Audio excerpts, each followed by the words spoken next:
Okay, well, I'm on the stream by myself at the moment. Hopefully, we'll get some other viewers today, but so this is SRD 5090. Hopefully, this will be our part 2 of my Let's Learn How to Play Darkest Hour series. Have been fiddling with YouTube, and I was able to get part 1 uploaded so folks can just watch that for future reference. Obviously, not everyone's going to be watching the stream or be able to watch the stream.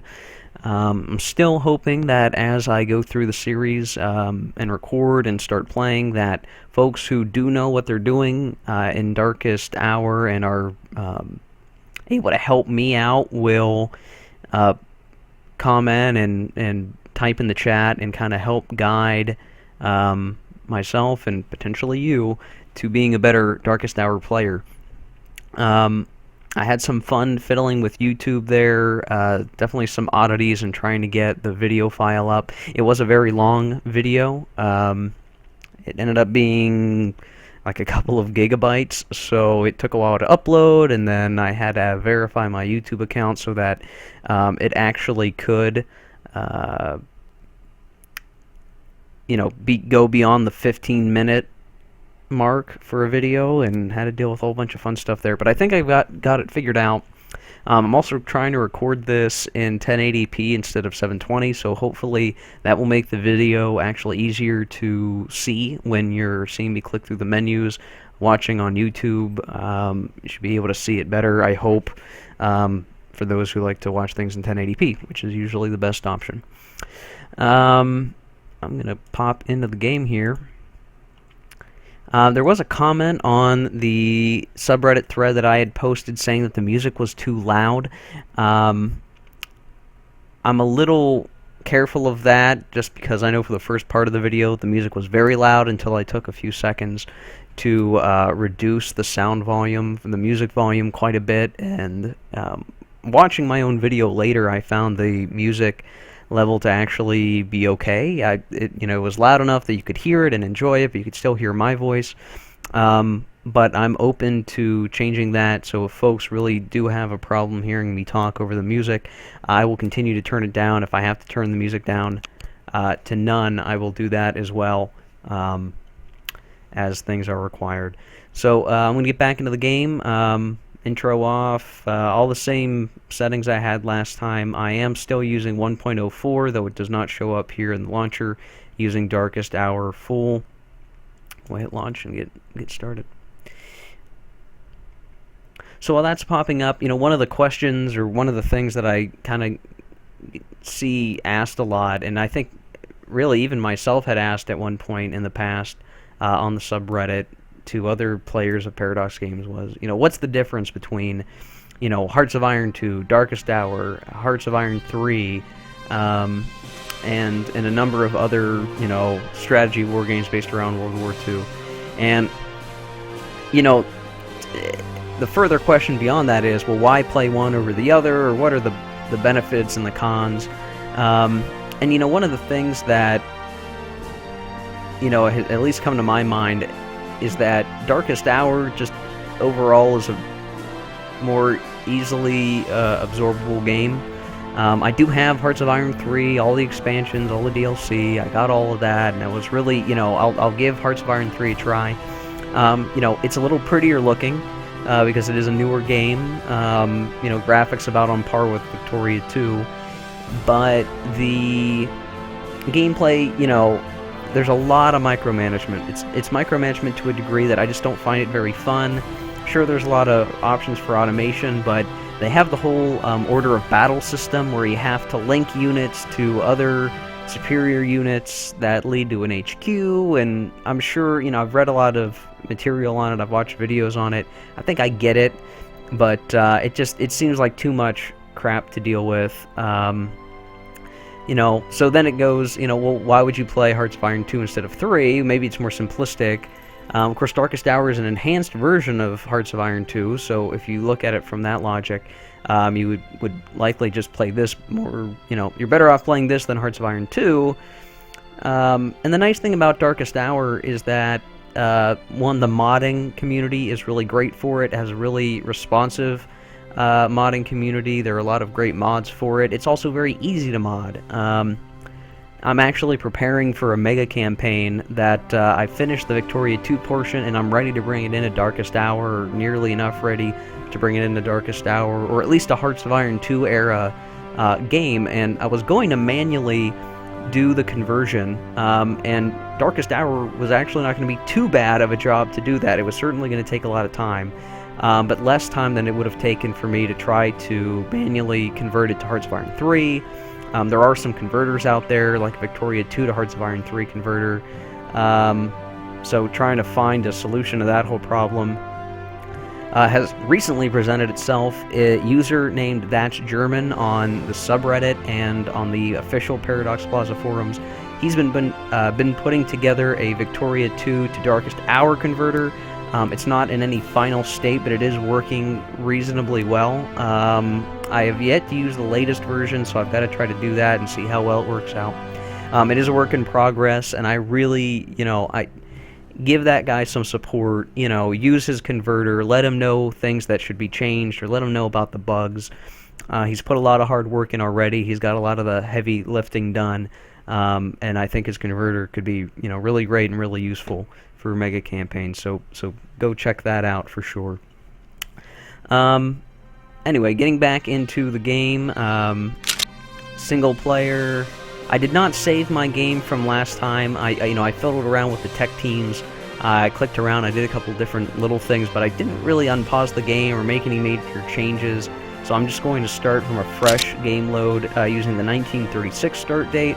I will be playing as Germany. The options, the only thing I have counters turned on. Everything else is default at the moment. And I'll get back into that.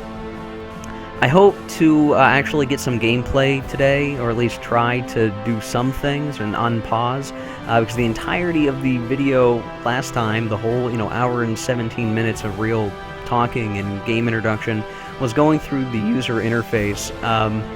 If you watch that video, I cover most of the main interfaces that you have to deal with, the main menus. I would recommend that you continue to use the manual as well if you're trying to learn how to play the game. Anything I went over, the manual's going to go into more detail.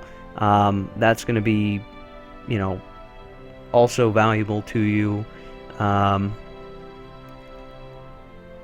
But I'll still need to go through a little bit more of the interface, just try to dig a little bit deeper into some certain areas, and I hope to get into a little bit more detail about some of the concepts I talked about last time. There are some things that, I went over very briefly, and it might be good to talk a little bit more about some of those things in depth. So, same thing as before, we start the game, we have units strewn about our country. Again, once war and different things actually start happening, all of our units are going to be at our borders, pushing the line of battle, or the lines of battle across, to the east, to the west. So let's see, I went through the main tabs last time. Went over the primary resources and different things up here at the top. Some kind of good quality of life things to know about is that if I come up to here to this pause button and I right click, you'll get a submenu, and I can set the game speed to something other than I'm going to do it really fast, really slow. I can show weather on terrain map. That's kind of a good thing to turn on, right? I just turn that on and I can see, or I would be able to see if there were certain weather effects going on. I don't think I can see anything like that at the moment, or there is very little weather effects going on. You can see there are a couple, casualty report styles. I don't know much about that at the moment, or really the rest of these use counters, use sprites. Just a good little thing. You can still use, hold down control and then the plus and minus buttons on your number keypad to increase or slow down the rate of the rate of time as the game goes on.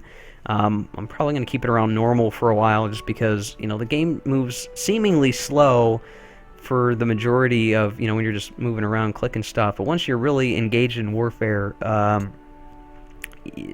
normal or slower could be useful, especially because I don't know how to play the game very well.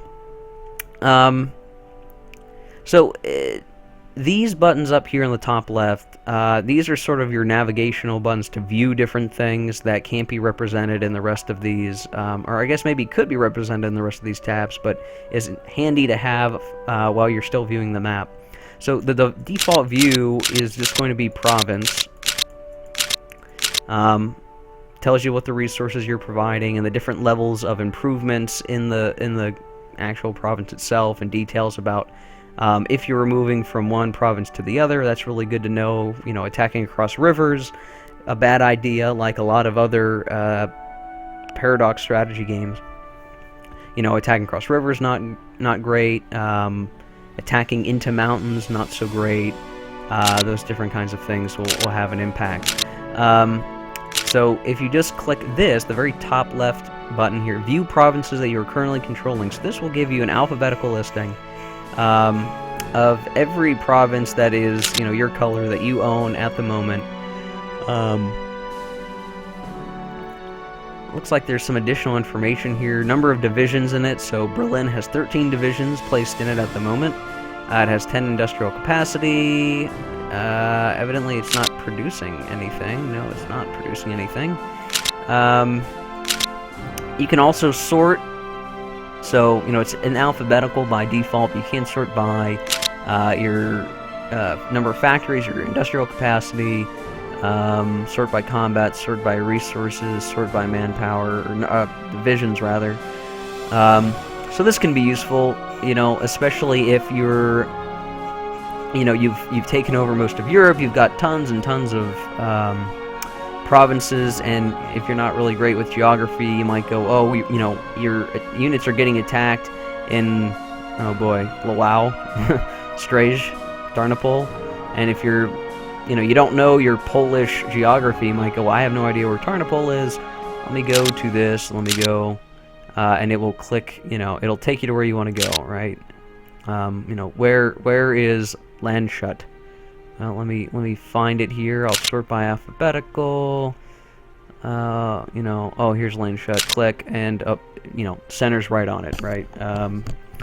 You know, I think this is probably usually most useful if you are battling in the Pacific, and you've got these, you know, a million little islands out here, and you're island hopping, and you're trying to figure all that shit out, rather than, you know, where is it? Where is it? Where is it? It's covered up by the icons. You can just find it this way, right? You get the little pop-up. Like a lot of Paradox games, when you enter combat or when those important combat events pop up, you do get the little dialogue boxes, the notices, and check that out. Or, you know, I believe even when that occurs, there's a go-to button, so you can zoom right into the province anyway. But it can kind of help you, you know, check out things, or as events occur, what's going on. I talked about the events a little bit last time. You know, enact partial mobilization. That's how I would move my mobilization slider to the left to enact, you know, more mobilization for our nation, have more manpower. The rest of these things are going to be usually geared towards, again, cost versus benefit, or to help illustrate the events of history and kick things off.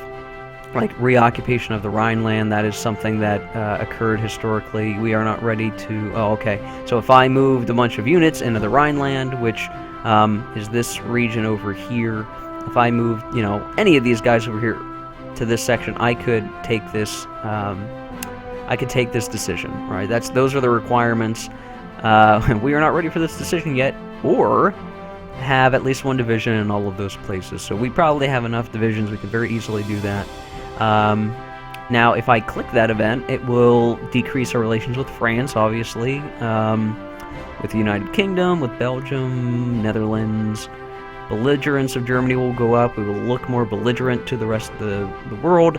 National dissent will decrease because our people will be proud of the fact that we're, you know, keeping our Western Front well defended. We'll get a little bit of money. That would be good. Peacetime, industrial... Oh, okay, so we would get a bonus to our industrial capacity. Not sure why that is, or, you know, what the logic behind that is, but, you know, I'm not great with the history of World War II, even though I love history of all sorts. And then we would seem to trigger off some more events gearing up for war, and I would imagine that's going to keep pushing us towards more historical-related events, more historical-related decisions that will push us into war. And it looks like it will also kick us more towards Hawk. So that might be, Hawk Lobby, that might be a good thing. So we may look at this in closer detail in a little bit here once I get started playing. View your armies. This is just a nice way to look at your armies and where they're all at. It has a listing, obviously, by province, so I can see, in Berlin, I've got a bunch of guys here. I've got 10. That little red marker, or the fact that it's a red 10 means I need to reorganize my units there.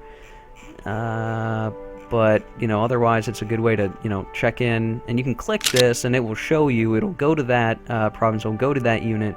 And you'll be able to see who's leading it, who is our Field Marshal von Blomberg, and all the units within that. You can split off units, so create a new move it and move divisions and squadrons, whatever, to it. That means I can split this up if I want, and I will probably end up doing that at some point with some of these other units. Assign fuel and supplies for an offensive. It will increase their supply efficiency. So I guess if we were planning a major offensive, we could select units, click this button, it will give more supplies to them, increase their supply efficiency. So that may be a good idea once we're actually, invading Poland or something. Check this button to set if the division of this unit can be upgraded or not. So that's related to upgrades. And, okay, so we can set certain things. If we don't want to reinforce it for whatever reason, we can set that. But I don't know, I would assume at the moment we'd probably want to do that. Hello, Jarama12345. There is a little bit of delay between what you see in the stream and what I say. Usually it's like 10-15 seconds, so if you say anything, Jarama, or anybody else watching the stream, I may catch it late. I do have the stream off on another screen, so I'm gaming on one monitor. I am watching the stream and the chat box to the right on another monitor, so I should be able to monitor that, monitor the monitor pretty well. If you've got input or questions, I will try to answer them to the best of my ability. And again, I hope to get some gurus on to help direct us to, again, be a better player than we are today. I am admittedly not that great. I will probably bring Germany to ruin. It's probably a good thing. Nazis are bad, very bad. But yeah, so you can view your army here. Similarly, you can view your air units. We have some of the Luftwaffe. Not a huge Luftwaffe, it seems like, but we've certainly got some planes. I can view them here. Same thing with naval. These little icons are pretty, the A, I guess, stands for airport, but the tank, that's your army. Your anchor, obviously, is representing your ships. We don't have a very big navy. We will probably never have a big navy. Ever played on multi-games? On multi-games? I assume you mean multiplayer games? No, I've never played a Paradox game in multiplayer, though I've always wanted to try it. I've played Crusader Kings, I've played Europa Universalis, I've played Victoria, and obviously I'm playing some Hearts of Iron here, but all of them have been single player. I have not played any of them multiplayer. But that may change. I'm usually so bad that it's like, well, if I do pretty well against the AI, that's one thing. If I go against other players, it's gonna be throwing a raw egg against a brick wall. I'll just shatter into a million pieces. But maybe someday, we'll see.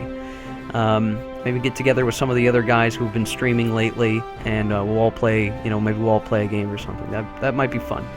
Would be interesting to try out. Some of these other buttons on the top left. View currently active combat, so we obviously don't have any going on right now. We're not at war. If we were in battle, or let's say I'm on the Eastern Front, I've conquered Poland, eventually the Soviets, I declare war on the Soviets, and they attack, they try to push through my line, I'll be notified of that, and as that battle progresses, and maybe I'm doing other things, you can click this, and it will show you the provinces that currently have combat in them, and you can zoom right into it. Again, might be helpful if, you've got combat going out here in the middle of the frickin' ocean or something, and, you don't know every province name by heart. I definitely don't have it all by heart. And then deploy units from the force pool. So what this means is, if I go to the economy production screen, so I'm building all of these Navy units, I'm building all of these infantry units, and, for the hell of it, I could build, another plane, right? Now what's going to happen is, if you're building factories, they're going to just go into the province that you built them in, or wherever you selected them to be built.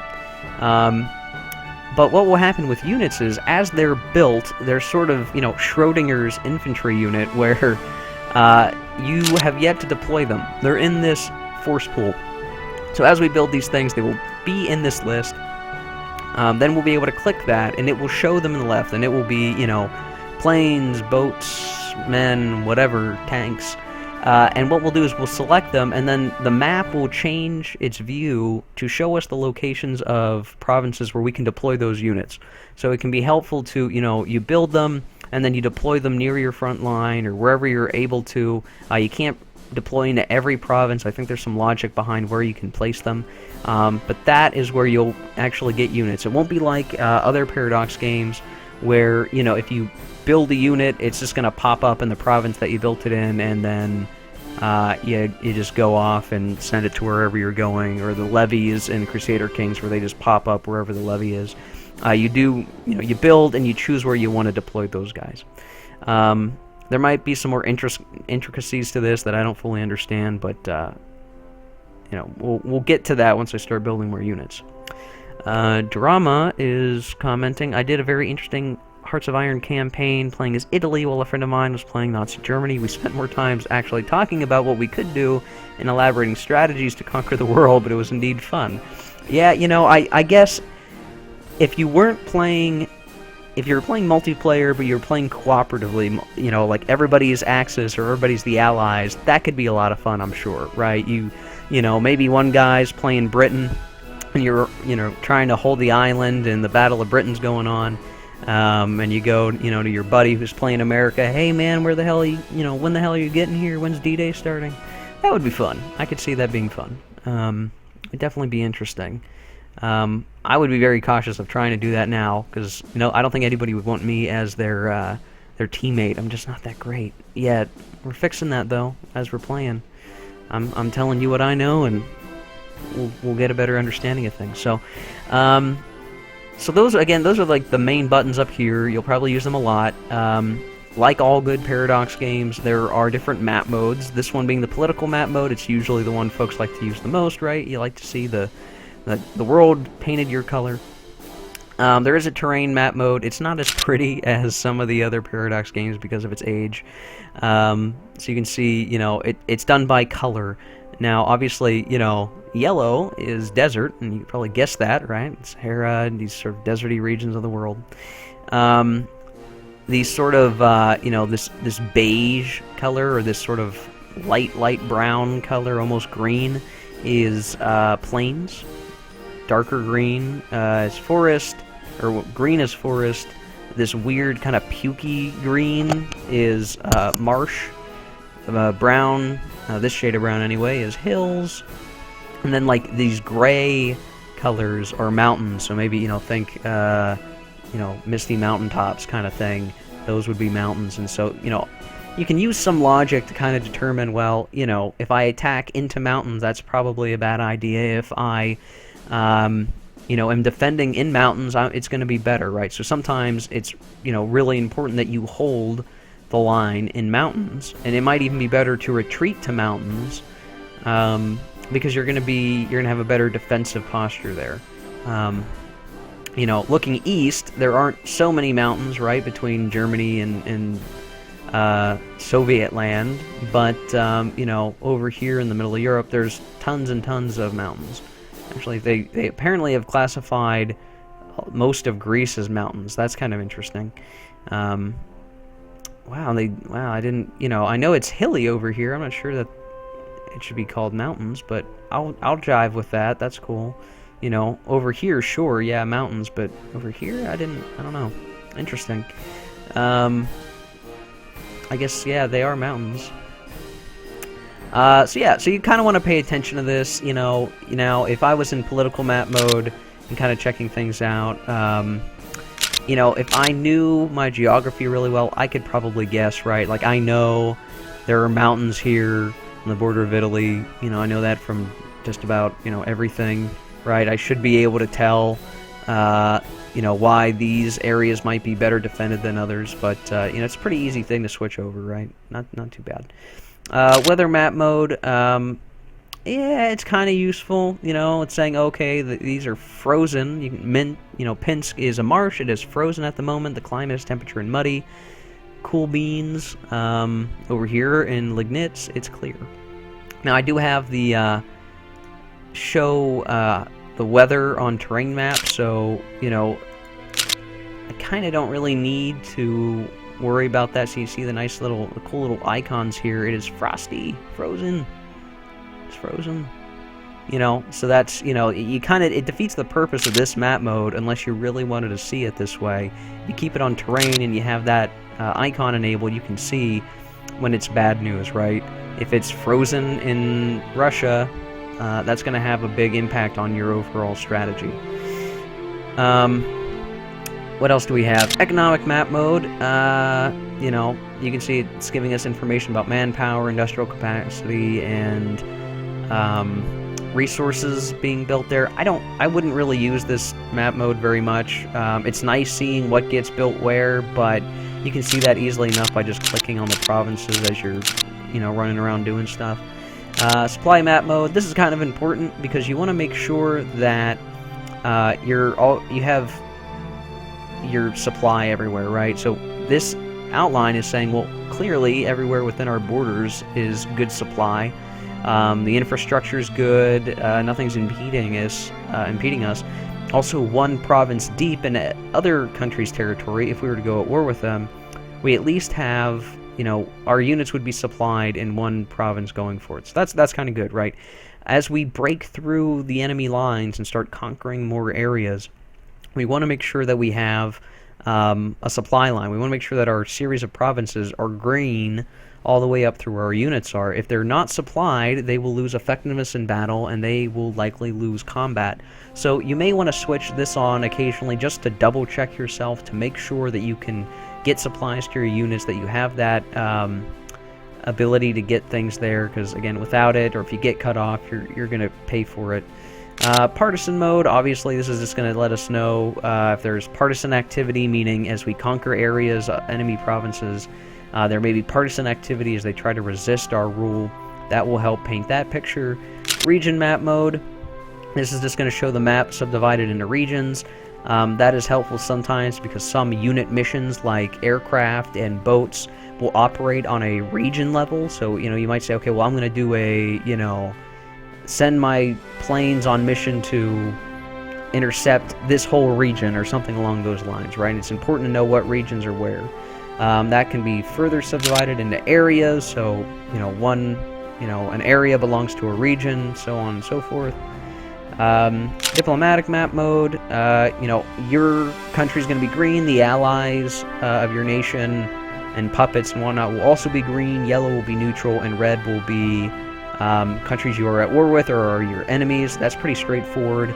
You probably are going to have a good idea who you're at war with. I don't think you're going to end up using that very much. And then finally, the victory points. So, again, I talked about them a little bit last time in the last video, the last stream I did yesterday, but victory points are sort of, you know, if you're, by default, if you're going to war and you're taking over Europe, you're going to get a lot of victory points anyway. But if you reach the end of the game and there has been a conclusive end to World War II, the sort of de facto winners will be the faction with the most victory points. So each province that's yellow in this map mode are victory point provinces we do not yet own. Ones that are green are the ones that we do own.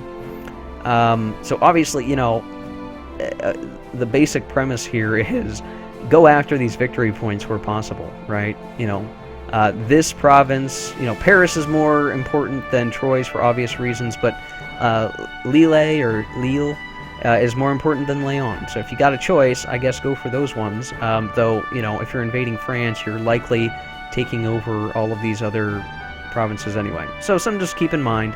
As you can see, if you manage to invade the United States, there's a couple of victory points on the East Coast. You don't necessarily have to try to push all the way to Colorado to pick things up.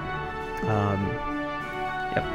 So something to think about, looking at the game as we have it now and what we want to do. And we need to start making some decisions about how do we want to play as Germany in this game. Last video I talked a little bit how your ministers can kind of guide, or help support, a doctrine maybe that you want to follow, right? So our Chief of the Navy, Eric Rader, as we looked at last time, he has bonuses to battleships and battle cruisers and heavy cruisers, light cruisers, but negatives to carriers, right? Now, if we wanted to say, okay, well, that's how we want to go moving forward, that's what we want to stick with, we're going to want to center our production and center our technology around that. If we were going to be playing a strong Navy Germany, which I think is usually a bad idea for a new player, so I'm probably not going to do it. But just to walk through this example, how would I deal with that? So, well, we get bonuses for those combat modifiers, so those types of ships are good ideas for us. So we'll keep that for a second. If I look at my economy, I want to make sure that I'm building these guys. So destroyers, battle cruisers, heavy cruisers. Well, I'm already building those, so that's a good thing. If I was playing a heavy Navy game, I would probably put some more into the queue. So I would click on flotilla, so I'm going to build some more flotillas. Let's see, Bismarck-class battleship. Yeah, let's do some of those. So when you want to produce something, you do have some options here for attachments. Let's see, torpedoes, so increase attack values against sea and convoy targets. So you can kind of customize your units. So whatever you build, you could try to say, okay, well, let's just put everything on, screw it. It's going to provide different bonuses and different things, but it's also going to, I believe, cost more to support that unit. So, I'm not sure how much folks actually do this, customize their units. I guess you could, build a bunch of battleships and have them all equipped with torpedoes. That would be, useful against convoys, I guess, if you wanted to have a convoy hunter flotilla. Or something along those lines. I'm not going to use these for a while. I'll just hold off until I hear from somebody more experienced on what's a good way to deal with this. The serial runs and parallel runs. So this is kind of important because it's going to decide how often and how much of a unit you're going to build. So maybe we want to have a bunch of Bismarck-class battleships. The more I increase the serial run, that's saying I'm going to build 8 all in a row. So I'm going to make sure that I build 8 battleships.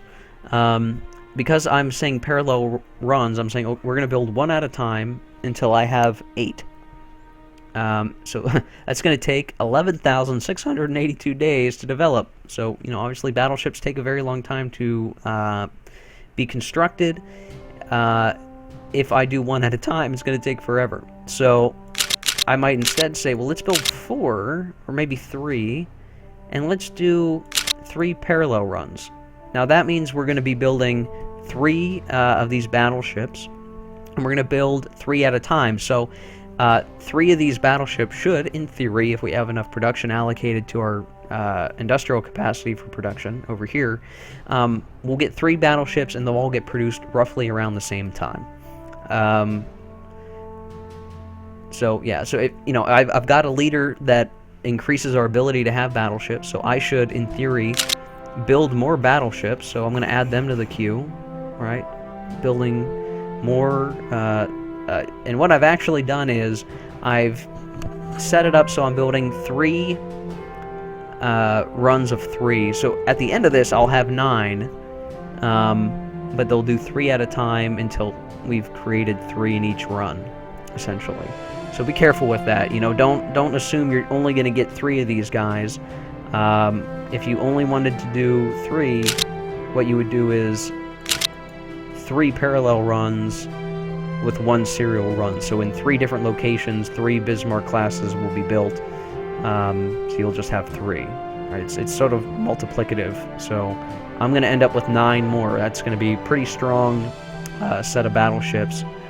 That actually may not be a great strategic decision here in the game, but again, I'm just using this as an example. So with that in mind, I'm going to be building a bunch of Bismarck battleships. I'm going to be, I've got my leader, so, if I want to further support that, I'm going to look into my naval research and my naval doctrines research, and I'm going to choose the ones that support that idea, right? So, when I looked at the text last time, you can see there are a ton of options all over the place. In all these different categories, you actually have multiple choices, right? You have all these different things you could be researching at one time. Even on the industrial tab, you can be researching 9 different things. You've got to pick a few, right? Because you only have so many tech teams to research. But let's say in this instance again, I really do want to start working on that. So these are all sort of grouped together, and I could try to say, okay, well, what does Wolfpack's, what does the Wolfpack's tech do? We'll give some better positioning to our subs. That doesn't really go with our current setup. Let's see, subsidiary carrier. Well, the CV and the CVL and CVE, I believe, stand for carrier-oriented units, so we probably don't care too much about that. Let's see. Yeah, that doesn't seem helpful. Task force.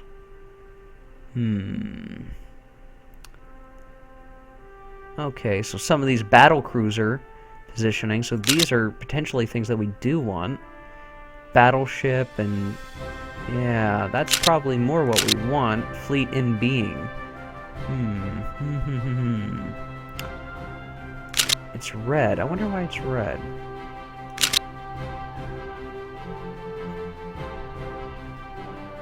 Oh, it's because we've chosen indirect approach. So we start with indirect approach. There was a choice to be made between fleet in being and indirect approach. The fact that we start with this path means we can only go down this path, which means if we want to get down here, where we get even more bonuses to our battle cruisers, we'll need to continue taking text down this line. So task forces we'll want to get. So let's see.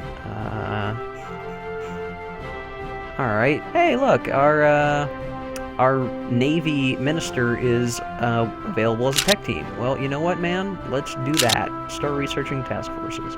So he's going to try to get, not only give us our base bonus to our battleships, but he's going to continue to research things that will continue to make our battleships even better.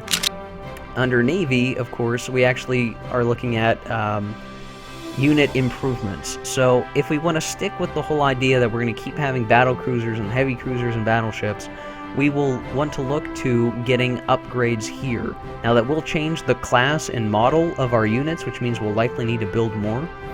But let's start looking, let's see, 36, what's the most cost-efficient one here? Super heavy battleship. That's kind of interesting. Let's go with that. So we would then, again, pick a tech team. Oh, perfect. Kriegsmarinewürfte. They're absolutely perfect for this. Go ahead, start researching super heavy battleship. Super heavy battleship. Yeah. So again, this is just an example. I'm not actually going to keep this, but if again, if this was a model, this would probably work better if I was some other nation that had a better Navy situation. Maybe, oh, I don't know. If you're Britain, you might go with this, right? So you would orient your minister, your tech teams, and your production around this type of unit and how you want to use it. I'm just going to cancel these projects. Yeah, I'm just going to cancel. Doesn't matter what the tech, they're just sitting here idle, so I'm not going to worry too much about them at the moment. Yeah, so something to keep in mind there on how we want to do that. So Uh, let's see. Doing a quick check. Looks like we had a couple of viewers on, and then they left. Sorry if things are boring. I'm still going through the interface. I do want to get started playing though. So let's see. Well, our industrial capacity spoken for. We've got that figured out. Just to verify, I'm going to go ahead and... yeah, we got that automated. We've got our trade automated. And let's see. You can't really automate production, so whatever you want to build, you're going to have to think about and actually do. I'm going to cancel that airplane. I'm going to cancel these Bismarck battleships, because they're really probably not going to be that useful for us. We've already got some infantry divisions set up to build. I may just stick with this for right now. I don't know what else to build at this point. You know, I guess we'll figure it out. We'll learn. We'll figure out what we want to do. So, looking at that, let's see. Well,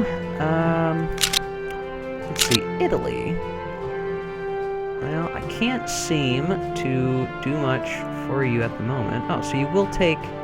so if I give them static anti-air artillery, they'll accept it. So they will probably like us more, I would think, right? So I'm going to give them that. They have considered... good, good. We want them to consider that. Intelligence. Oh boy, what do we want to do here? Not even sure what would be a great idea to do. Fund partisans? No, I wouldn't really. They're fascist already. So, not sure what I should do for intelligence other than just, I can't, I'll enable auto spying. I'll just let that take care of itself. Let's see, we probably do want, to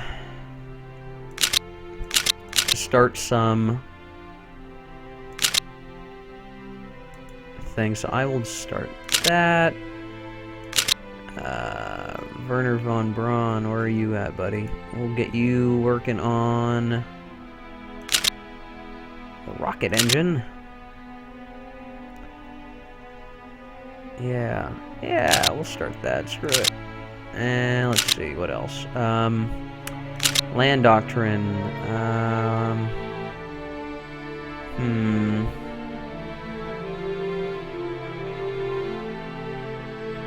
Combined arms, maybe?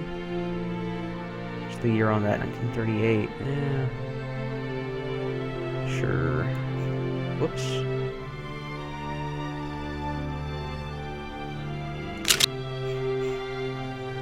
Combined arms. Oh, look at this dude. I'm just gonna have that lickety split. Start that. Let's see. Armor and artillery. Well, let's get artillery started. I'll have man research that. Infantry. We do want 1936 infantry. Mauser-Werke. Start that guy.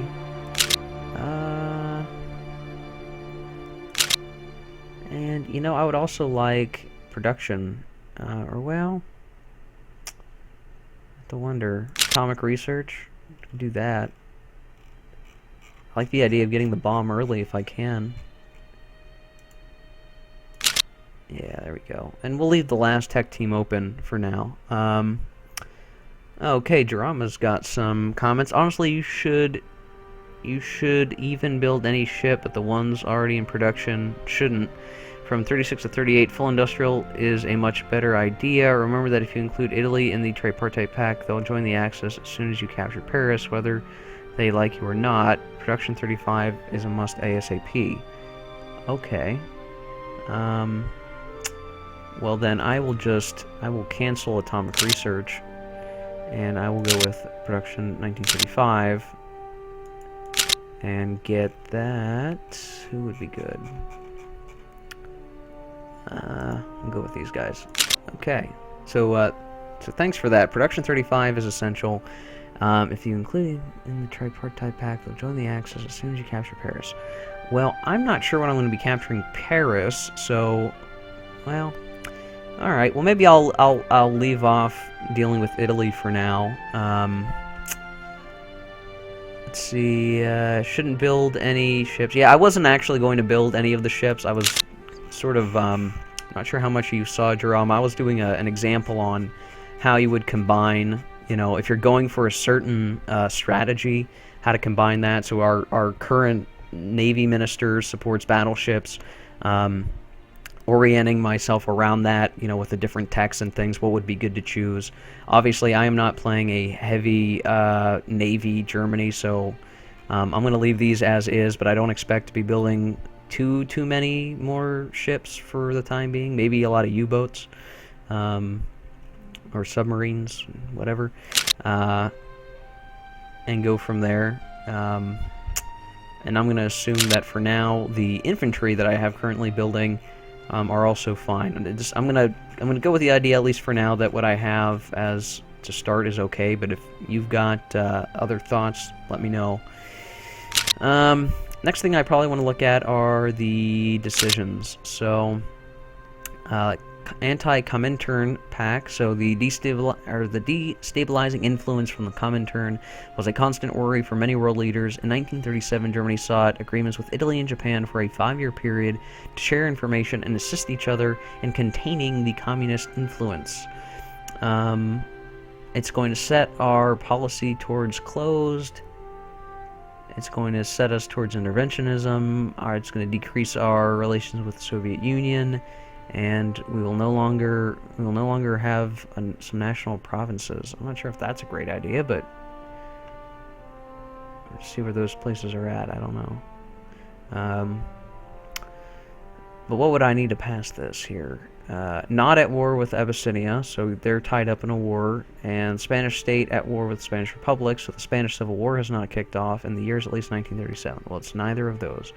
Why do you leave a tech team drinking coffee and joking at the vending machine? It's a huge advantage to have so much tech team use them. Yeah, you know, I had heard that Germany really has some of the best tech teams, and I believe that. I would believe that. They were known for having strong scientific work. So the question is, what do I want to work on?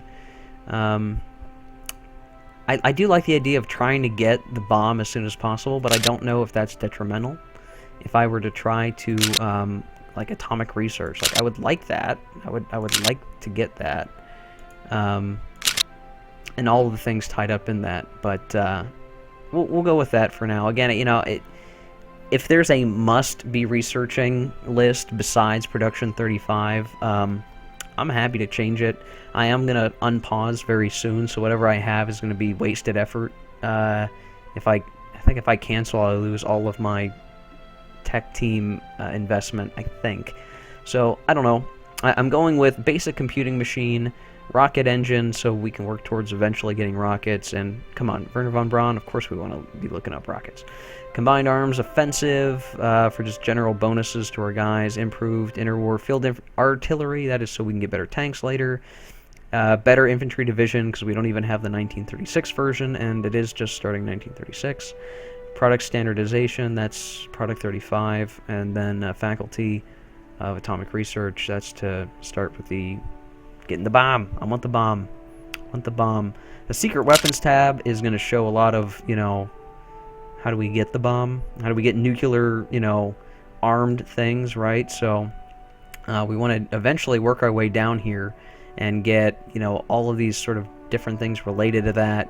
I want to get our nuclear research, nuclear power, so we can start building the nuclear reactors and the rocket test sites and get all of that good stuff so that we can drop the bomb. I don't know who we drop the bomb on, but, you know, better us get the bomb than the U.S. get the bomb first.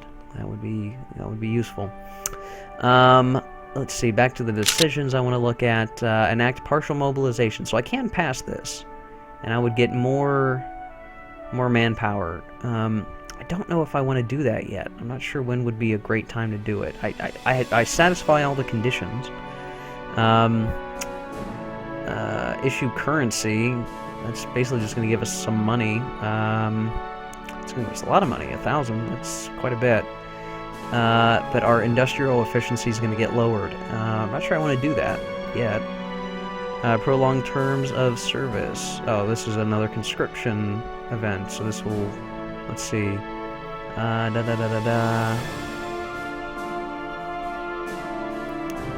Okay.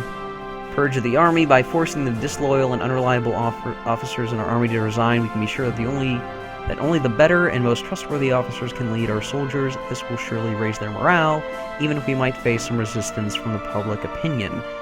National dissent will increase, our morale will increase, and then I believe that will mean some of our generals will disappear from our listing. Drama says, lineup is good.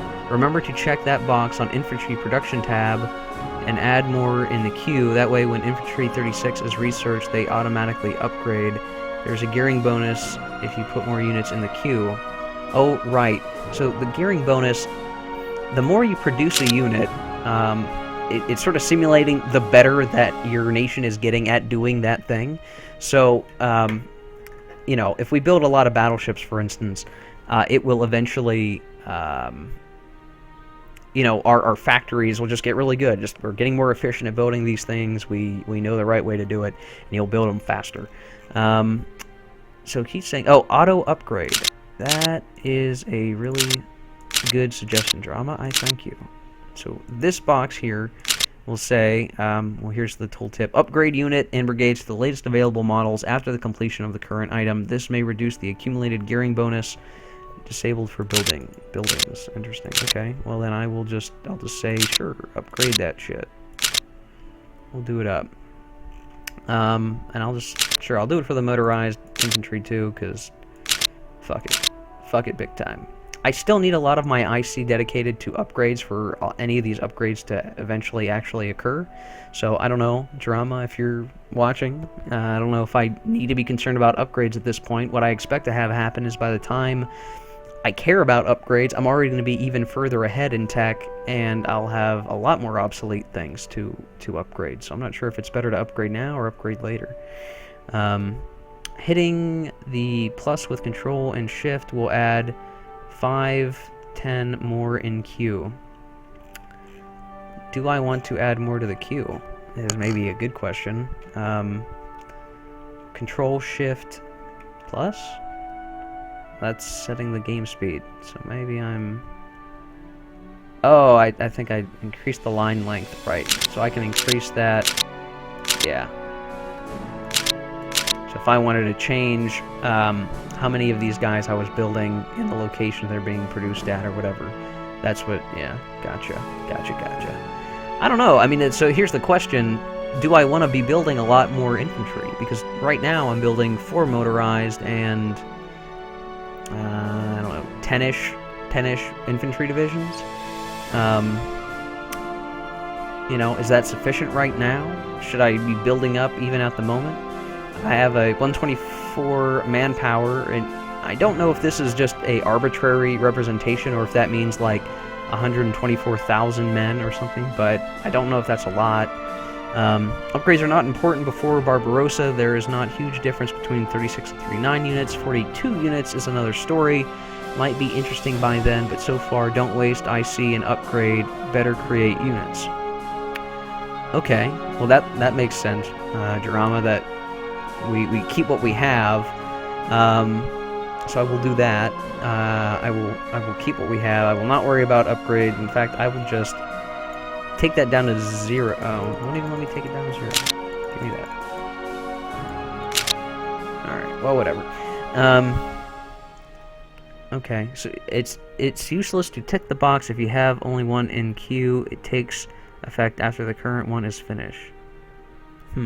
So I would increase this. I'm guessing. So, I mean, I guess here's the question, right? Should I be building a lot more infantry? Should I be building a lot more units? Because, I mean, clearly this is the build-up time period, right? The 1936 start date for other newbies, you know, this is the start date where you're at peace and you have some time, theoretically a few years, to do your military build-up. So, start building battleships, because battleships take a long time to build. Start building infantry, because it takes time for infantry to become trained. So you build up, and I think the idea is you build up enough so that once the war gets started, all of that big buildup will pay off. To me, you're making a mistake, because you should have 350, 400 IC by May 40 when you invade France, so here no constructing any factory is disturbing, but that's just a friendly reminder. Okay, so Jarama is saying, we have pretty low IC, and he is right. Apparently, I don't know. I'm not good at this game, again. So he's saying, well, we should have a lot more, a lot more industrial capacity, right? So how do I increase the industrial capacity? Well, I go to the province view, or I can alternatively look at, I think I can do it in the production view. Maybe I can't. I thought I could.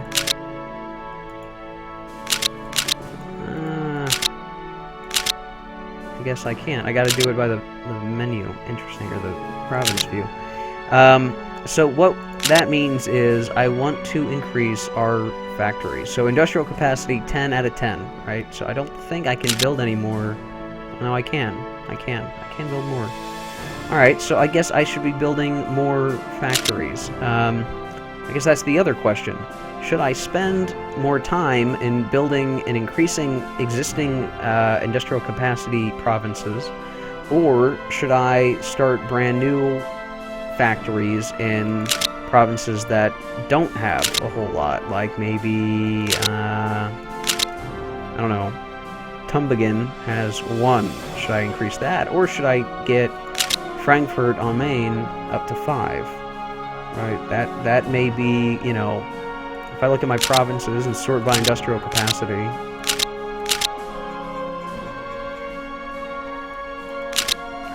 I can see, okay, Essen has the most. If I increase that,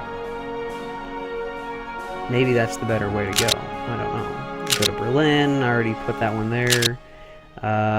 Dusseldorf. Build one there, sure. Cologne. Build another one. The thing, and this is probably where I get stuck at, and this is one of the reasons why I'm not good at this game, is that, I don't know the extent that you're supposed, what is the right amount of doing something, right?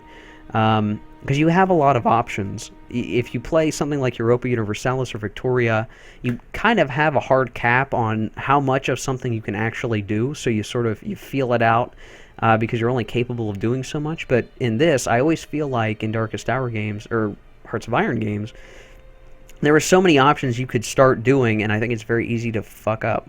So spread them out on your country more in the east than on the west. British and American strategical bombing will come at some point, and better create factory on a 40% plus infrastructure provinces. Interesting. That's, once again, Jarama helping me out big time. I do appreciate the comments and the help. So, the east, let's see, so our infrastructure, that's 60, but this has 0. Try to make at least 2 runs in every province, maybe 3 if you can. Okay, well then, let's do it up. Let's just see, whoops. Oh, whatever. Let's just get factories rolling all over the place. I don't know how much, this is going to hit my current industrial capacity. But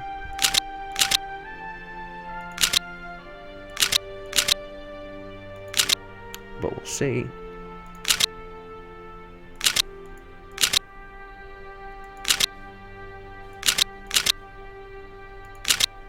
Yeah, so that's one of the things, right? I mean, I could have fucked up big time, right? I could have been building factories, in not great places. I still might not be building them in great places right now. That's one of the tough things. I'm just not, what is the right way to go? I guess if I was playing my converted Victoria 2 game, that would be a different story, because I would have already had factories built in a bunch of places from industrialization, but that may be different Deadline for finishing building factories is around January 1938, then full military production for the invasion of Poland. Okay.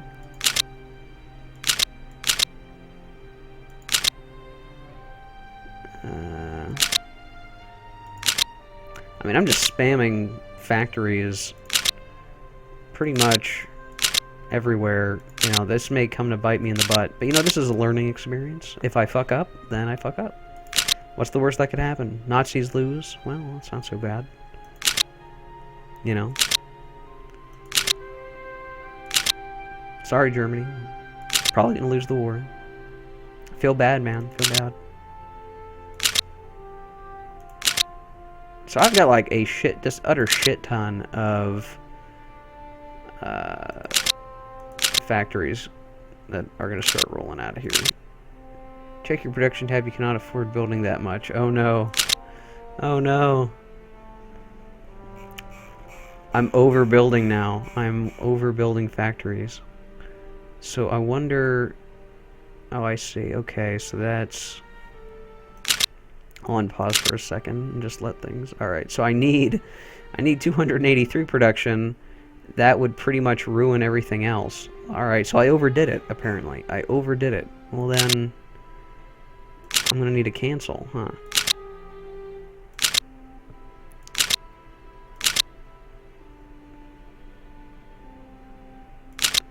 Now, see, this is what I'm talking about, right? You know, what's that sweet spot, right? It's gonna be different, I guess, for every country, right? You have different amounts of starting industrial capacity.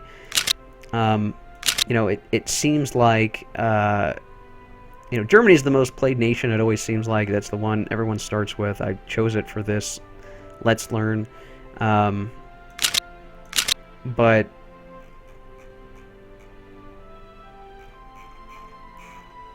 you know, I don't know. It's a good place to start. I guess if I was playing another country, you know, I'd be doing something a little bit differently, right?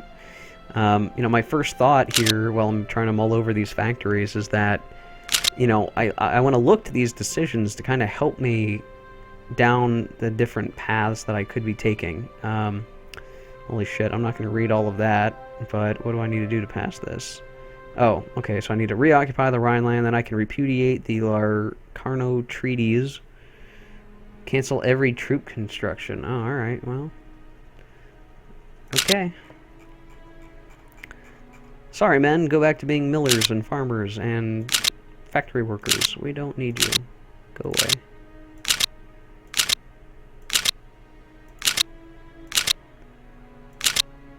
You will have your day on the battlefield, boys. Don't you worry. It'll come. You will die in the frigid Russian wasteland, I'm sure. Shooting millions and millions of Russians.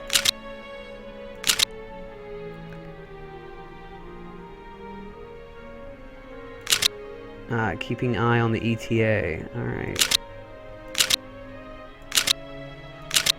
So I'm getting 2 runs per province. ETA, January 1938.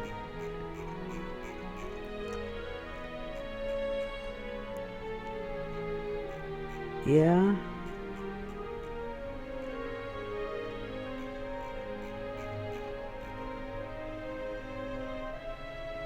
Two runs per province. Okay, well, I've got 2 in most of them, anyway. Factory in Dusseldorf. Factory. Classic strategy for 36 Germany. Well, you know, don't feel bad about telling me how you would play, because, you know, having... It sounds like you play multiplayer drama. Drama 1, 2, 3, 4, 5. So that's much more than I know what the hell I'm doing. You know, for instance, I likely, you know, had you not told me this, I would not have built all these factories. I probably would have started building some factories. But maybe not this many, and then I'd be incredibly hampered during the war. I'd be invading Poland, you know, with shit industrial capacity and, like, probably not enough units. So, I guess, so from what it sounds like, production, ETA. So I guess what it sounds like is I'm going to let these factories get built. That will increase my industrial capacity, which will further allow me to build more shit later.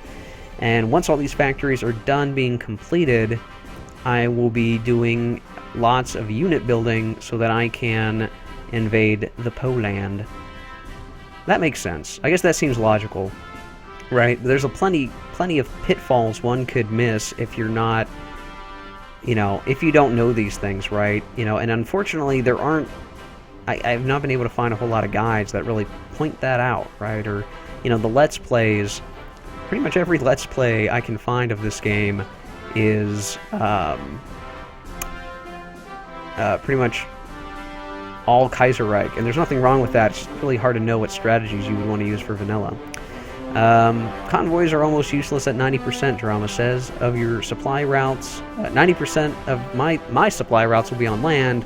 My navy is not even secondary, so I don't even give a shit about my convoys. That's a good point. That is a good point. I'm going to cancel that shit. Convoy transports, yeah, we're probably not going to need them. I don't plan on doing any crazy overseas action. And I guess the other question is, should I cancel these battleships, right? And these subs? They take a while to build, so if I don't start building them now, and I want to build some later, it's going to take a while, and maybe too late. Just not sure, what is going to be best for that. I'm debating on just taking them all down. Is the Nazis run to arms in the second part of is the Nazis run to arms in the second part of the 30s historical? I don't know if you're asking a question, Drama, or you're just commenting.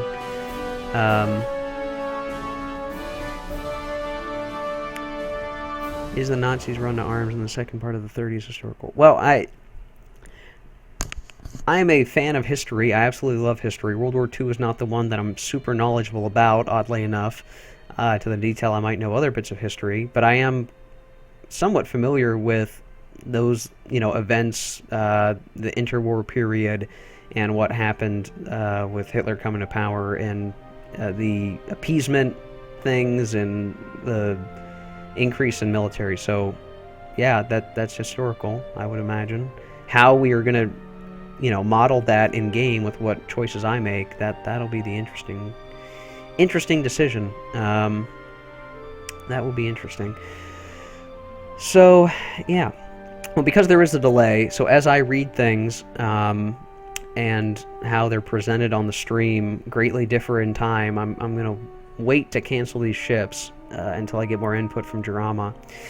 Our tech teams are full, our intelligence is set to auto, our economy, well, we'll see what happens. I have it on auto, I'm going to leave that go. Maybe that will force the production up to 140, I'm not sure.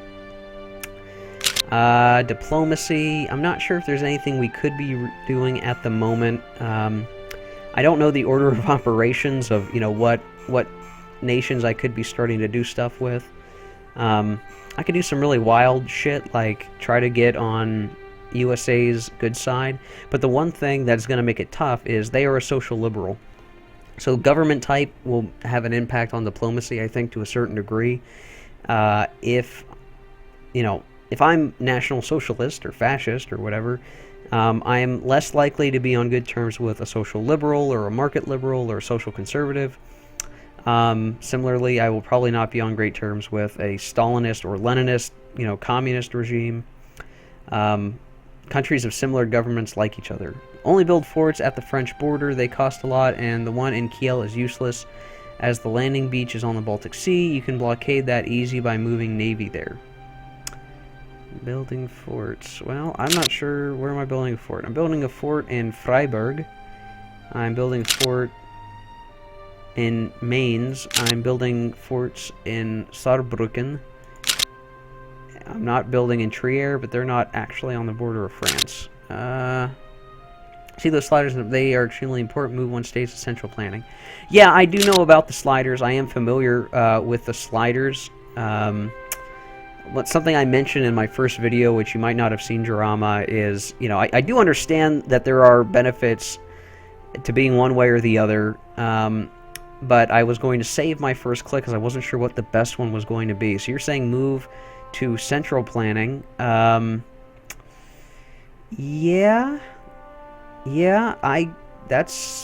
sure. We get a gearing bonus. That's good. Our upgrade costs increase, upgrade time increases, but our tech teams are cheaper. Our total IC is better. Yeah, that makes sense. I'll do it. We've clicked now, one closer to central planning. I will not be building any more forts. The ones that are currently being built in our border with France, I will just leave go for now, I guess. And yeah, let's see what the one in Kiel is useless. Well, so I could cancel a coastal fort. Coastal fort. And I could blockade it. Well, that's great. I have a couple of Unterboats there. Don't know if that'll be sufficient to blockade. I don't know if I should move all of my navy anywhere either. I have it strewn about. I've got stuff in Wilhelmshaven, got it in Kiel, and I've got some stuff. I've got some stuff over here in Königsberg. That's really it. I've only got naval units to my north, right? I don't have any other sea borders, so... Right, yeah. You gain 1 tick every 2 years. Yeah. Yep. I knew that. It would take me a very long time to, for instance, go completely from, like, National Socialist to democracy. So that's, you know... I could do that. I'm probably not going to, though. Unless I wanted to play a really weird game. I could cheat. I could cheat, put in the cheat code freedom, and I can have any reform that I like. So with this cheat enabled, I could force my Germany to become a communist Germany if I wanted to. That would change my ministers. I would have a different set of ministers to choose from. Adolf Hitler would no longer be in power. So that could be an interesting game if you wanted to do that, right? You could try to make some really interesting choices on that. I'm going to turn freedom off because I'm not going to cheat, but you could do that for fun, for funsies. Certainly an option. Speaking of ministers, I don't know if I should change any at the moment. There's clearly probably an optimal choice to take, and like, well, you know, get rid of that guy, put that guy in. That's the standard 1936 opener. If that's, if that's a good idea, let me know. I will do that. I have no problem. Fuck you, Ludwig Beck. I'll put someone else in if I have to. Communist Germany is fun. I'm sure it is. I read some AARs, after action reports of someone doing that. Setting Germany to communist from the get-go, and just playing out that scenario. And that'd be kind of interesting. It would be interesting, very interesting. I could have had a communist Germany in my mega campaign, but I'm a absolute monarchy in that game, and I've crushed the millions and millions of communist rebels and the millions and millions of fascist rebels. Victoria 2 has a lot of rebels. My God, so many. It's like a freaking, so many people dead because of those rebellions. It's ridiculous. So many. Wasted life. Bow to your absolute ruler, Der Kaiser. Or Die Kaiser. Der Kaiser? I guess it'd be maybe Das Kaiser? I'm not good at German. I used to take German in college, but I don't know shit about the German language anymore. Alright, so anyway, so we've got our factories a-rolling. We've got some forts being built. I guess I'll leave those go, because they're on the border of France, and that'll prove useful at some point. We got a bunch of factories rolling. I don't know if there'll be enough factories, but you know what? I'm okay if I fuck up this game. If I screw up, it's a learning experience, right? We're learning to play Darkest Hour, and I'll get better at the game, and you, as viewers, will get better too. That is the key. We will get better, and as it happens in Paradox games, failure will mean that you learn from your mistakes. Jarama says, yes, there was a optimal minister set up, but honestly, I don't remember the changes. Okay, well, we'll let it go. I mean, you know, the thing with optimal is, if I wanted to play super optimally, with the goal to turn the entire world gray, you know, just everybody, just conquer the world, you know, that's one thing.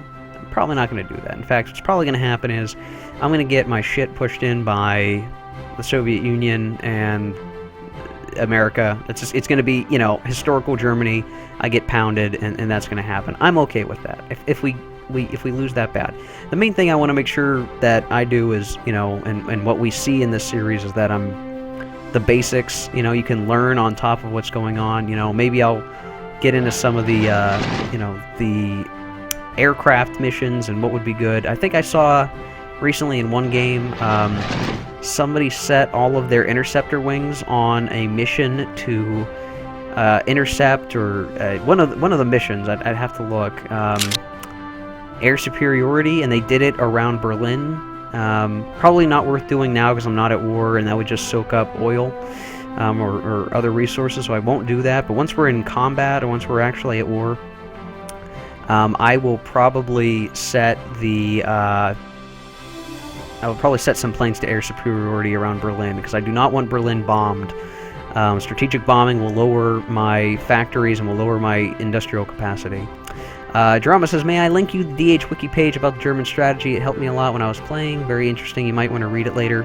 Jarama, you don't need to link it, because I've seen it. I've visited that wiki page a couple different times. I don't have it open at the moment, because I didn't want to be just reading straight off a wiki page as I was playing and trying to talk to the stream at the same time.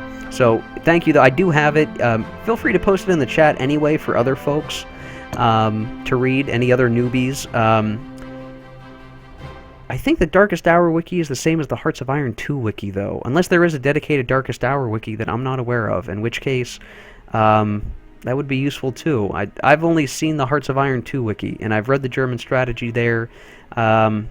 It's been a while. I haven't memorized it, so, you know, right now it wouldn't be much use for me to try to look at it now, but I'll probably look at it later, maybe between today's stream and tomorrow's stream, and that may help guide us on our you know, journey to make Germany strong. There's an air scramble mission, which is very effective, but you need research on radar and belt them in key positions. This is very useful for Blitz, Jarama says. Yeah, I think that's... I was watching another streamer, and he was using air scramble or something, but he was playing a later start date in which the radar technologies were already researched, and he had the radar improvements in a number of provinces around here. So that is probably what I was originally thinking. That they had set their air units to air scramble instead of air superiority. There are probably a lot of nuances to some of these missions, and I think once we actually get into the nitty-gritty, that will make more sense. That may not be for a number of videos or different streams, but we'll get to that when the time comes. Jarama did just post the link in there, so oh yeah, yes it is, it works for both. Yeah, I've read through the Hearts of Iron 2 wiki a number of different times, and in my preparation to learn how to play better, and a lot of what I know about the game does come from that, so good to know that there is not a different wiki that I could have been looking at that is more useful. There are differences between Darkest Hour and Hearts of Iron 2, so that is something to keep in mind.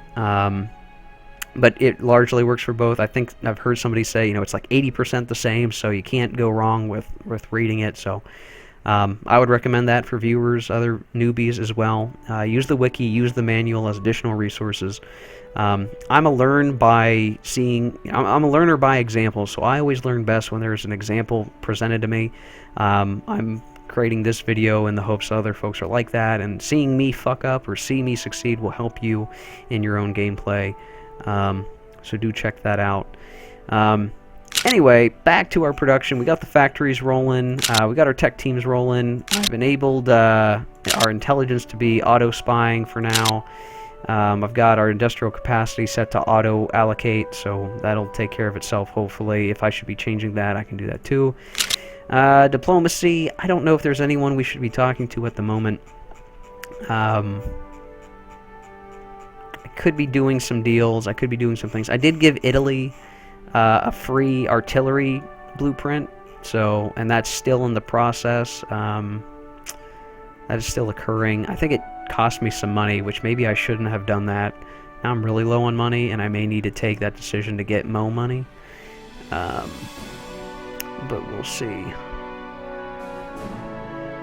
So then I guess here's the other question. When we talk about like order of operations, right? You know, do we want to occupy or reoccupy the Rhineland while we're waiting for our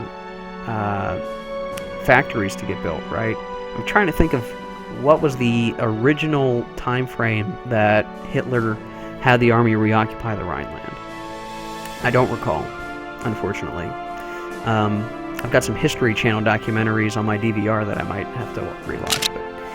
But let's see. So for that decision, if we wanted to reoccupy the Rhineland officially with this decision, we will need to put stuff in Aachen, Cologne, Koblenz, Trier, Saarbrücken, Mainz, Karlsruhe, Freiburg, Essen, Darmstadt. I don't see oh, there it is. It's hyphenated. Darmstadt, Dusseldorf, and Nullweid. Alright, well, that, in theory, shouldn't be too difficult.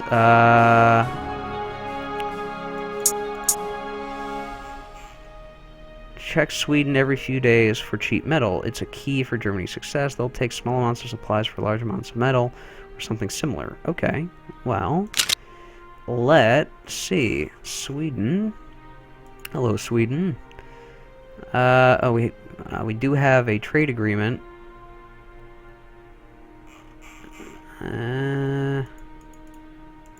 What am I looking at here? Negotiate trade. Is it because I have trade automated? Oh, I'm already... Okay, yeah, we are... So we're already trading, apparently, with Sweden. 8 supplies for 40 metal. That's the thing that is currently going on. It expires on December 30th, so I guess come end of year 1948. Okay, well... I don't know. This is already... this trade agreement's already in check, so Drama is recommending that, and we already have that, so I'm happy with that for the moment. Right, okay. Well, you know, I think we're going to be okay. I'm going to try to trade manually, too. Oh, damn it. Alright, well, so he's suggesting that we don't auto-trade. Alright.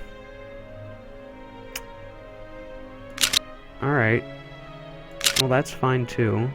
Let's see, do I actually have anything... Auto-initiate trades. I'll just turn everything off? I mean, doesn't impact offer in demand. Alright, well, I'll turn this off, though I do so with great trepidation. We already have an agreement with Sweden.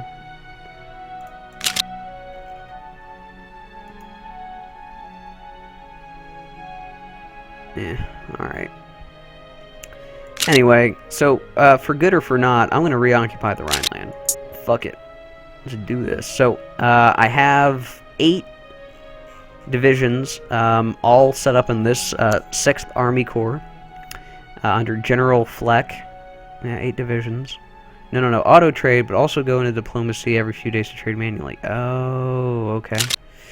Alright. So confusing. Okay. Anyway, once again, back here. 8 divisions.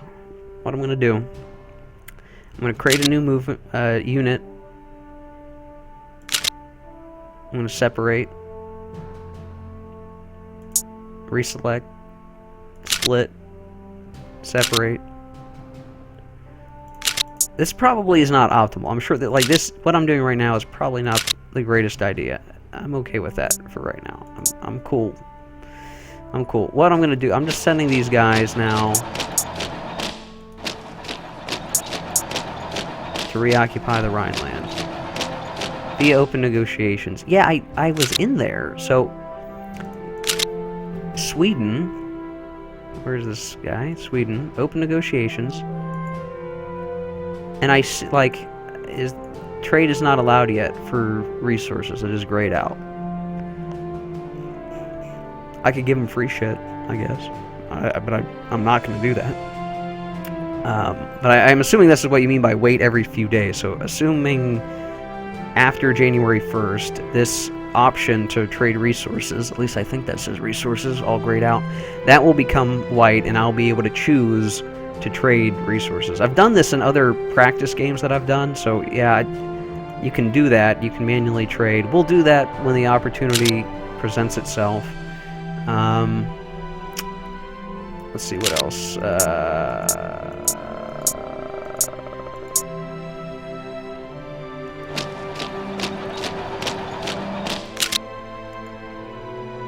Let's see. Let's have you occupy Aachen and let's see. I'll just reoccupy the Rhineland. I'll just set this up. Fuck it. If I fuck up, it's okay. I don't mind. If I fuck up big time, you know, it's okay. If we completely lose, if I'm Germany and I completely lose, and we get taken over and I lose the game,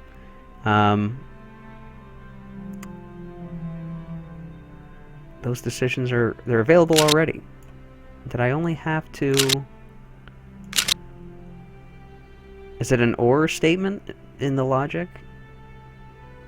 It is an or statement in the logic. So I only had to move one... I could have moved one unit into Essen, apparently, and that would have been good enough to satisfy this. Interesting. Okay. If you ever look up Rhineland on like Wikipedia in relation to the reoccupation of the Rhineland historically, it'll show on the map of Germany like this. It's pretty much exactly this. Exactly all the provinces that it mentioned in the decision is considered the Rhineland, right? And of course, if you're from Europe, you probably know that anyway, because you're not a dumb American like me. But I am a fan of history, so I like to think that I know important things like this.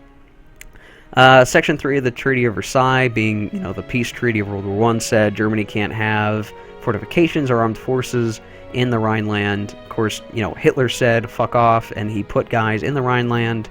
And oh, okay, so March 1936. So we're doing this 2 months earlier than historically. But let's do it. Fuck that shit. Reoccupation of the Rhineland. Section 3 of the Treaty of Versailles forbid Germany to construct or maintain any fortifications or armed forces on the left bank of the Rhine or on the right bank to the west of a line drawn 50 kilometers to the east of the Rhine.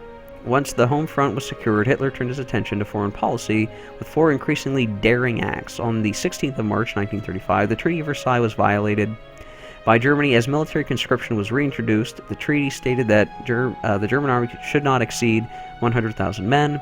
When nothing more than official protests from England and France ensued, Hitler proceeded a year later to occupy the demilitarized I can't talk today. Screw it. Rhineland, again violating the treaty. I say, bitchin'. Sounds good, man. Sounds good. I guess that's the other thing. If we historically... Yeah, fuck it. Let's enact partial mobilization.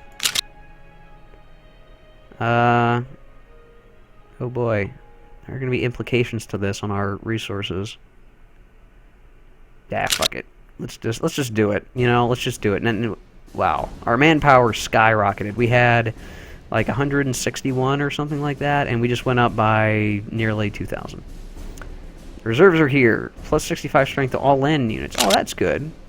some of our land units weren't all full strength, so we are taking care of that. That's good. I like that. That is good. Organization still needs to increase, but that'll happen over time. That's something to note. So for other newbies, your units have two different sort of health bars, I guess.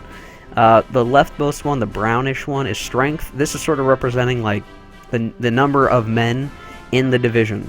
It has a maximum number. It has, you know, and as you take damage, or rather as you're in battles and you lose men because of the battle, you'll see that start to decrease. So like this guy has full strength, so his personnel is 16,000.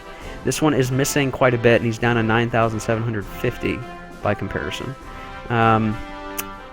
The right is organization, and that is the green bar here. So organization just means, well, I mean, it's self-explanatory, right? The more organized your units, the more effective they're going to be in combat. Leaders help with that. Time to recover from battle will help that. I mean, think about it. You know, after a battle, after artillery strikes, after all that crazy stuff, your men need time to reorganize, you know, figure out where they're at, their positions, allocations of supplies, that sort of thing, and that's abstracted into organization. So that will be lost in combat, and it will slowly regain. Our daily regain is 1.46. We're 48 out of 52, so in a few days, ideally, most of our units should be much higher in their organization. Alright, back to our decisions. So, we passed that. We can end mobilization, so we could reverse the effect that we just did by enabling partial mobilization. We could go even further and enact general mobilization, but to do that, we would need to be at war, and we would need to have a whole bunch of supplies, which we don't have a whole bunch of supplies. We have very little supplies at the moment, and it is probably because I spend a bunch enacting mobilization. Organization is fighting capability, simple as that. Yeah, that's basically what it is, right? You're organized, you know. Not to draw any weird comparisons to like video games or D&D or RPGs or anything, but strength is like, you know, it's hit points, how many of your guys you have out of the maximum possible for the division. Organization, you know, ability to fight, it's like, you know, action points or energy or endurance or something like that. I don't know. That's a bad comparison. I mean, we're talking about an army here, so probably not a good one. Ooh, I can repudiate the Locarno treaties. That is a whole bunch of shit to read. And I'm not sure you want to hear me read it. You can, I can, you know, you can pause the video later when it's on YouTube and read that if you want, or play the game, even better. So what is this going to do? If we passed repudiate the Locarno treaties, let's see, our national dissent will go down, our belligerence will continue to go up, it will cost some money, and France, Luxembourg, and Belgium will continue to dislike us. We will consider Metz one of our national provinces. Metz is currently controlled by France. Strasbourg will be considered one of your national provinces. That is also controlled by France. Oh, okay. Yeah, those are regions that have been contested between France and Germany for a long time, and we want those back. So we would say, yeah, you know, sure, we lost the war and we gave up our claims on that, but we want those, really. I mean, ideally, those are part of Germany, right? That's what we want. So, let's see. When did we historically do this? Germany finally repudiated its Locarno undertakings by sending troops in a demilitarized run. Oh, okay. Well, we're still doing it a little bit early, but fuck it. Let's do it. Yeah. Europe is not gonna like us in very short order. They don't like it. They don't like it. If I ended mobilization, I maybe should not have triggered any mobilization. That's probably what I should not have done. It's too early, I would guess, for mobilization. But well, I'm not gonna sweat it. I'm gonna get these guys back into the other unit they were a part of, just because I thought I needed to put a unit in each and every one of these provinces for the Rhineland. Apparently, I don't have to do that, so I'm just gonna unpause, let them get back together. Could increase my speed here. Let's see. Following decisions are now available. War games, diplomatic campaign, enact general mobilization, and mobilization. the word here? Well, we can't enact that. Diplomatic campaign. We can start a diplomatic campaign to raise our relations with other countries. Our diplomats will try to make them understand our point of view and our motivations. So this would lower our belligerence. It would also increase the opinion of all these other countries. It would cost pretty much all our money. But we're going to fight these guys at some point, so I don't see the point of having a diplomatic campaign. I suppose you could do this if you're trying to do an ahistorical thing. You know, make Germany the good guy of Europe, maybe. That'd be weird, but, you know, sure, you could do that. You could do it up. Whatever.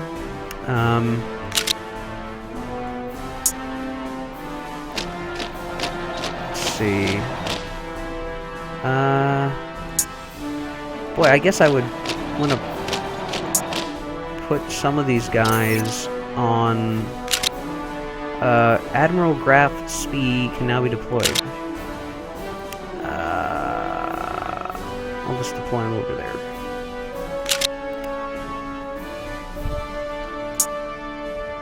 I don't know if it's too early to start moving some of my units to the French border or not. Oh, you did partial mobilization. Ouch, that 20 descent will hurt a lot, if not at war. Balzac. Well, you know what, I'll end mobilization. Fuck it. Fuck it, man. I probably wasted a bunch of shit doing that, but it's okay. It's not the end of the world yet. War games. You can train the officers in our army thanks to the use of blah blah. That would cost a lot of money, which we don't have, so I'm not going to do quite yet. Better go by stages. 3 years conscription, 2 years, 1 year, then partial for invasion of Poland, but too late, I guess.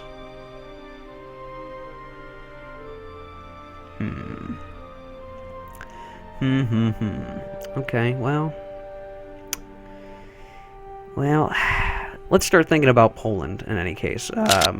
Real quick, we are building our factories. We don't have all of our production needed to be building everything. I wonder if I should sacrifice... Well, I don't know. First one will be done in 1938, so it's going to be a while. It's going to be building for quite some time, actually. Very long time for these factories to finish. They are going to be very busy. Which means we... You know, I still wonder, you know, I'm going to let these ships get built. I mean, it might help if I cancel these ships.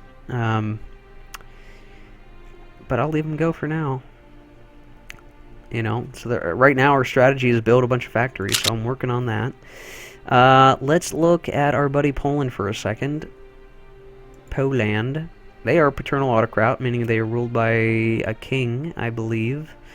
They own the free city of Danzig as a puppet. We are going to want Danzig.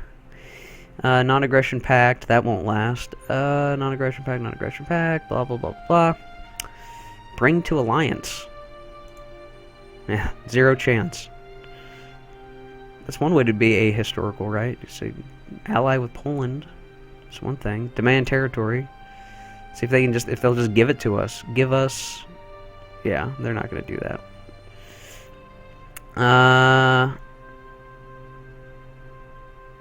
Control plus right click on the map for redeployment. Your unit will use trains, buses, trucks. Will get in position faster. Let's test that out. We've got some guys over here in Stettin. Let's move to Stolp. Well, let's just see. So control right click. Anti-partisan duty. Interesting. Strategic redeployment. Let's see.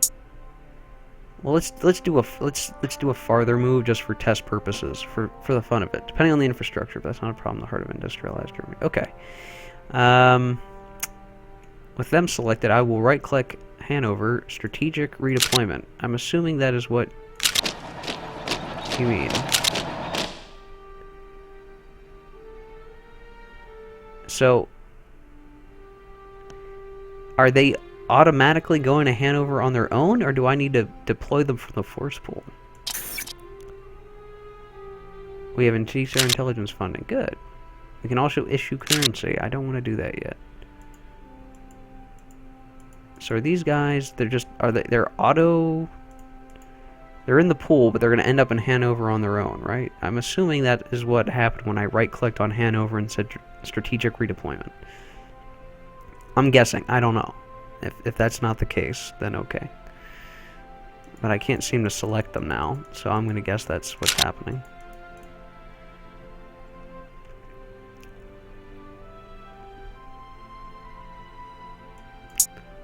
Real quick, I'm just going to fuse these guys back together to how they originally were at game start. Yeah.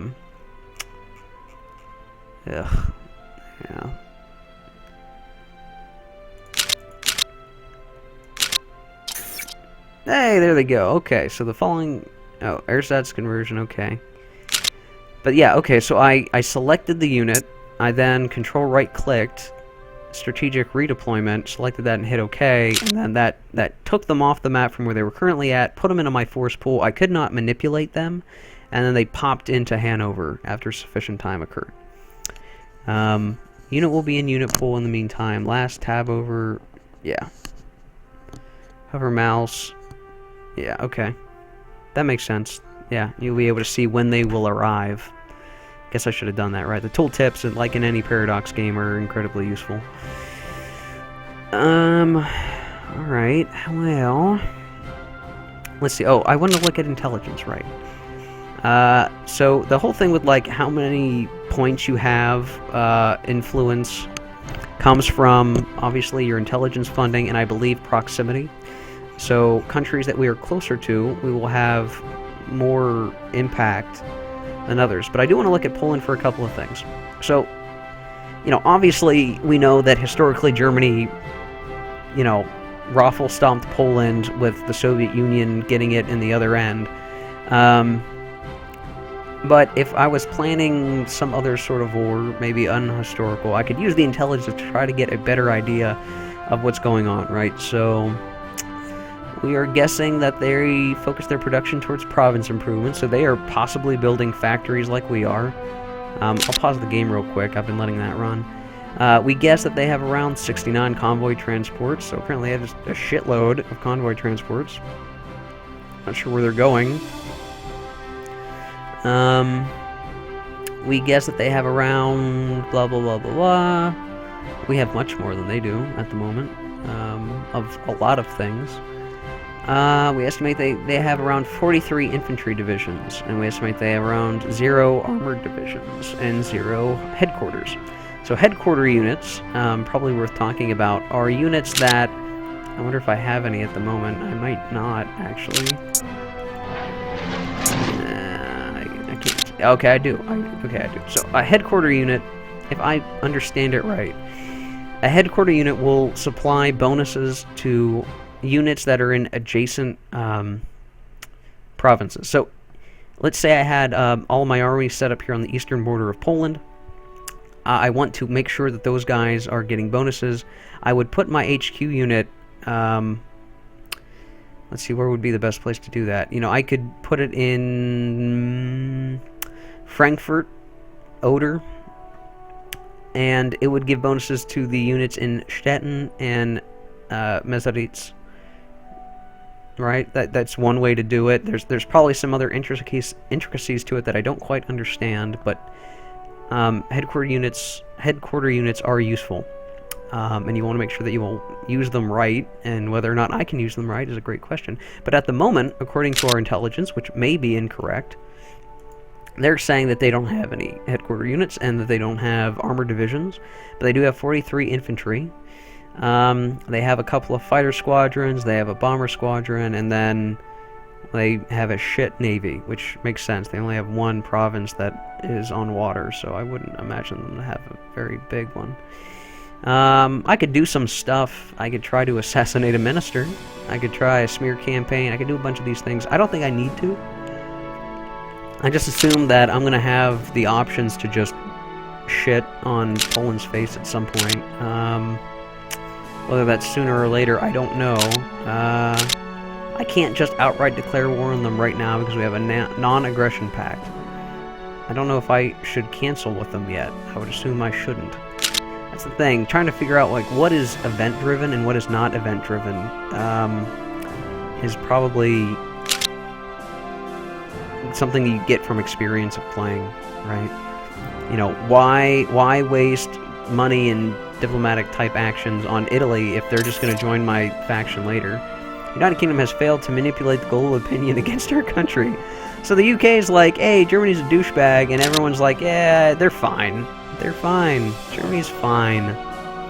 They're just reoccupying the... Oh, look at this. Okay, so I put some of my units over here on the border of France. France, in a very smart move, is putting units over here.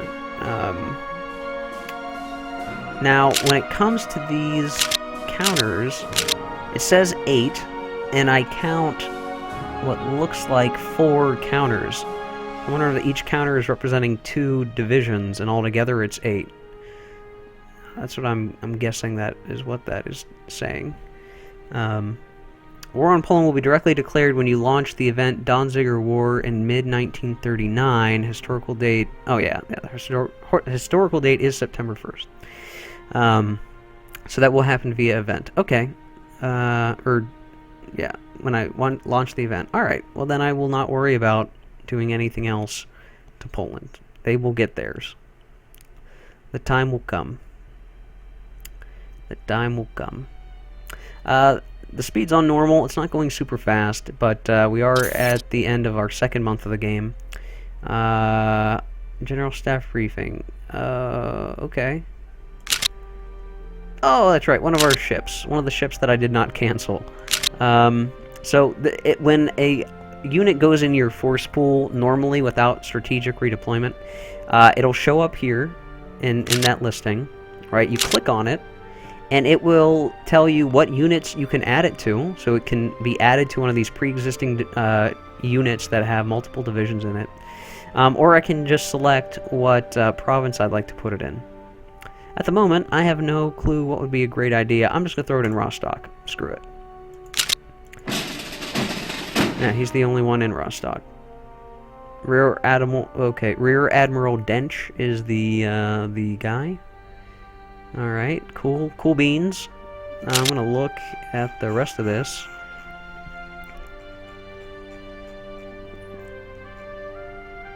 Oh, the rest of this stuff is not going to finish for some time. Some for a really long time. Not until 1943. 1943. We're going to be, you know, halfway through World War II when that thing finishes. Yeah. I don't know. We have no wasted IC though. That's a goodness. Really need factories though. It's still going to be a while for those. We're 2 years out. 2 years out from these factories finishing. Our research is humming along. We're going to have better artillery soon. Everything else is slower going, but it's only been 2 months. So, you know, we'll have some of these other techs not too far into the future. Diplomacy. Oh yeah, belligerents are up to 20. I think there's a certain threshold where things just get real, and people really hate us and will want to declare war on us. Not sure what that is. Don't have really any other decisions to make. So at this point, I'm kind of in a slow time period. France has failed to smear it. So France is like, Germany, you're such a douchebag, and the rest of the world is like, I'm not sure we believe you. Apparently, I have to do more asshole-ish things. Let's see. Anschluss will only happen if I don't have the option for Anschluss at the moment. I don't think it's not in my decision tree. If I want to do Anschluss, I think I either have to cause... There's a couple different ways to do it, I think, according to the latest I had read on the event decision. One, I can try to... There's some intelligence thing where I can try to... what is it? There's some action. I can try to have a coup occur, or something along those lines. That could be one way of doing it. But the historical way is for me to move some of my units, I believe, if I remember this right, moving units to... I don't want to do that. if I put units on the border with Austria, and then it's past a certain date, and I think it's sometime in 1938 or 39, it's somewhere in there, Austria will either get a decision, or it will occur that the Austrian people will say, yo, let's be part of Germany, and we will absorb them. Not sure how to quite do that at the moment, but I'm sure we will get the choice. Bring to alliance. 0% chance. We can do war games. We actually can't do war games, so we don't have enough money. Oh, cool. Alright, well we've got some subs built. It's cool. We'll put them in Wilhelmshaven. And another ship. I'll put it in Rostock too, who cares? That should hopefully be freeing up some of my industrial capacity to, unless those were event-driven. Maintain good relations with Austria, give text for free, for example. That'll launch Anschluss faster. Sounds good to me. Open negotiations. Yo, dog, would you like... Oh my god, they don't even have 1921 infantry. Well, shit, man. Take that, and autosave. And 1924 cavalry. Cavalry aren't going to be that important in warfare in the future, I don't think. Basic armored car. I'll give you all kinds of shit, man. Maybe I should only give you one thing at a time, because maybe that'll impact... You know, if I give you all of them at once, maybe I won't get the full relations, increase. I don't know. Let's just do that. We'll give you that. Be our buddy. Influence our nation. Well, that's going to cost some cash. I don't know if I want to do that. I'll keep giving you free shit as I can. I'll just do that. Sweden, what's up, man? Trade agreement. Oh, yeah, this is what we want. Or maybe it's open negotiations, right? Resources. Yeah. We want metal. Or no, wait. What are we doing here? We want to offer them supply. And we want them to give us metal. Just give us a shit ton of metal. For barely any supply. Like nothing. You were absolutely right, Jarama. You were absolutely right. And good point. Yeah, the more text we give to Austria when we absorb them, the better off it'll be for me. That's great. Military recovers. Period of recovery after demobilization. Yeah, okay. That was my fuck up from earlier. No big deal. There you go. 90% chance. Why the fuck not? Let's see what happens, man. Be my buddy, Sweden. Be my buddy. Give me sweet shit. Give me the sweetest of shit. Alright. Diplomatic campaign. I don't care. Alright, Austria. Let's give you more shit. Let's just give you all the shit. All the things. I'm just gonna give you, like... Can I give them everything? Can I just give them everything that I have? Like, why the fuck not? Alright, I can give up to 5 things at once, apparently. Sure. Sure, man. Join the fold. Let's be super best friends, Austria. You will become part of me. You had your chance, Austria. You know, we wanted Gross Deutschland. And instead we were Kleine Deutschland? You could have been part of the club, man. Regular trade for metal is easy deal with Sweden and really important for a long-lasting war with USSR in the future. Check on them regularly. Yeah, that's a good point. Look at that. Look at that. We can do it again. Let's do this shit, man. Here, have some supplies. I want all the metals. Give me all them metals, man. Look at that. Look at that. Oh my gosh, I can get 3,000. 3,000. That's awesome.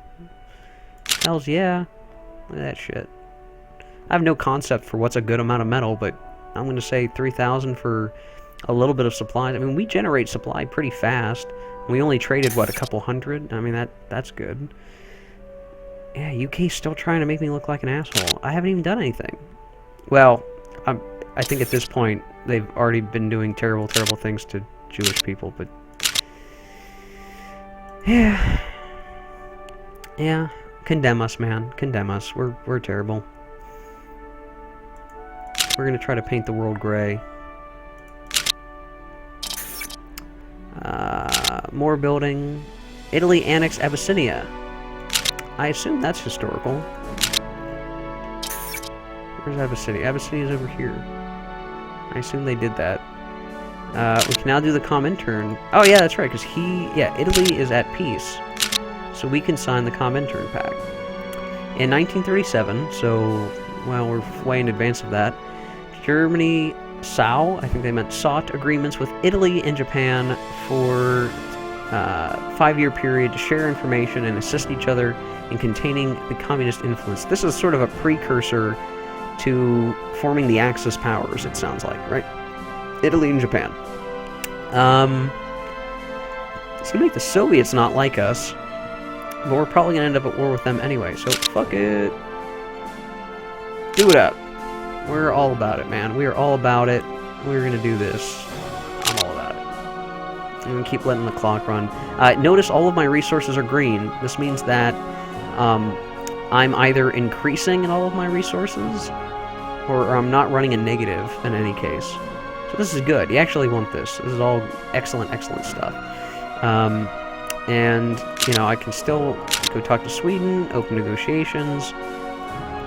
Let's trade a little bit more. Let's trade... Get them sweet, sweet metal resources, man. Just absolute... Oh, they're running... They must be running low. Or they're, you know...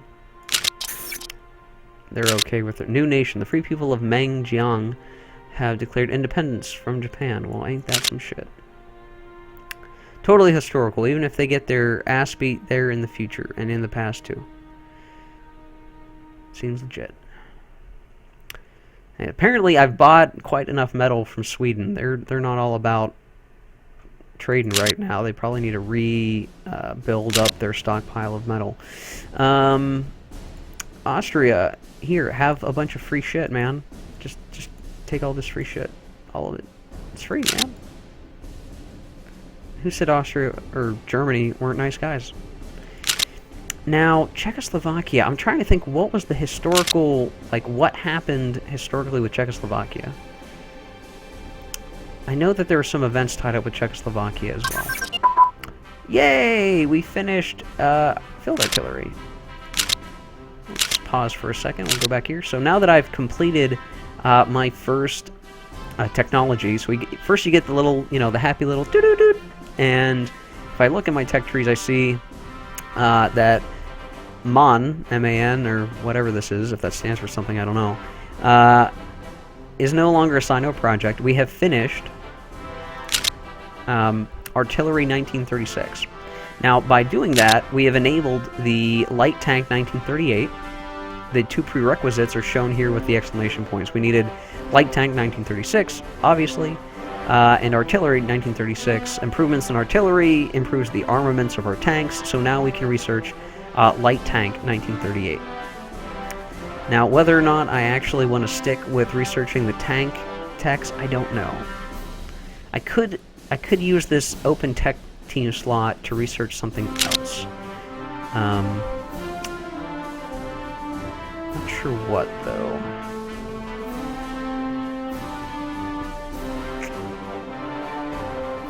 Not sure what.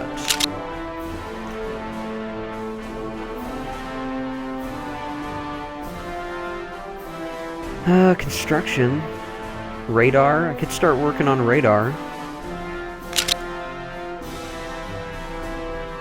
Could do that. Don't know.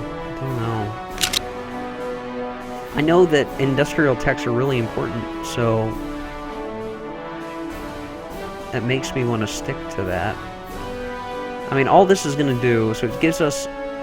Okay, so I can start building radar stations, and I get air scramble, so that would be useful. Jarama says, I generally tend to invade Scandinavia to secure this metal, road to Germany right after Poland, by the way, just saying. So he's saying, once we get Poland under wraps, hit up Scandinavia, meaning Sweden, Norway, and Finland. Opening up a front in Finland, I may not want to do. That's just going to be more shit to worry about with the Soviet Union, but Sweden, certainly. I know that historically, was it Sweden or was it Norway? I can't recall. One of these two, I think the Axis did invade and take over most of. I think. It's been a while. I mean, last time I covered World War II history in a classroom was in high school. That was years ago. So everything else I know about history comes from my own desire to learn history. And I do love to learn about history. I do. I love history. History's wonderful. Okay, so where was I? Oh, right. Tech. What do I want? I'm kind of leaning radio, because it'd be nice to have that. The historical year matches up. It is 1936. We're halfway through 1936. In industrial, the synthetic oil trade is of utter importance for Germany, as you might understand if you read about World War II in the East. Yes, the lack of oil became a huge problem. It was it was a huge detriment to the war effort when Germany stopped having good access to oil. So, let's see, synthetic oil. I'm in industrial, right? Yeah. Synthetic oil. Where is that at? Synthetic oil. I'm blind. I'm blind today. Synthetic oil. Man, I'm really blind. Where is it? Oh, Finland is a good buffer against USSR. Support them. You can even take control of their army during Winter War. Oh, right. Yes, because the Winter War. I forgot about that. I guess I would have to, ally them? I'd have to ally Finland then. I know some of that stuff happened historically too, so there's gonna be certain things where someone watching the stream is gonna go, "Hey dumbass, the historical option's this, and it's really easy to do," and I'm gonna go, because I don't remember. I don't know. It's tough. Every little bit of history, I don't know. It's tough. Alright, synthetic oil. It's somewhere in here, right? It's gotta be. Synthetic oil. Where are you at? Maybe it's under a different name. Oh my god, I'm a dumbass. Holy shit. Synthetic oil is a category. Oh, I'm looking at the buttons looking for synthetic oil. I'm a dumbass. Okay. Alright. Let's see. Alright, well, if this is important, which it is, basically you can transform energy into oil. Yeah, there's right, that goes back to this little checkmark box where I can convert energy into oil.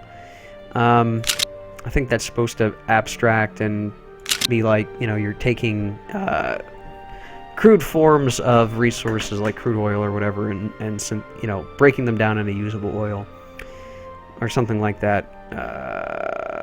Okay, so Plant 1940. It's a little bit ahead of the historical year, but if this is important, I probably want to be working towards this, right? I mean, so let's go with that. And who can we replace now? Who's going to be really good at that? Let's see. They're skill 8, and they have one of them. And it's the beaker glass, the chemistry icon, which is the vast majority of what you need to get the advanced oil refining, as compared to these more industrial engineering focused tech teams where it's only going to be this one chunk. It's way too early though. Tech rush 4 years is ineffective and a waste of time. 1 year ahead is max I would recommend. Yeah, that makes sense. It's very similar to some of the other Paradox games where, you get a tremendous negative to trying to get tech ahead of time. I mean, you can certainly do it if you have the ability to and you've maxed out all the current techs, you can go future tech. So apparently in Darkest Hour, it's not worthwhile to go for heavy future tech. Well, with that in mind then, I'm going to go with the radar because Uh, we can do the air scrambles, and that's going to be important eventually.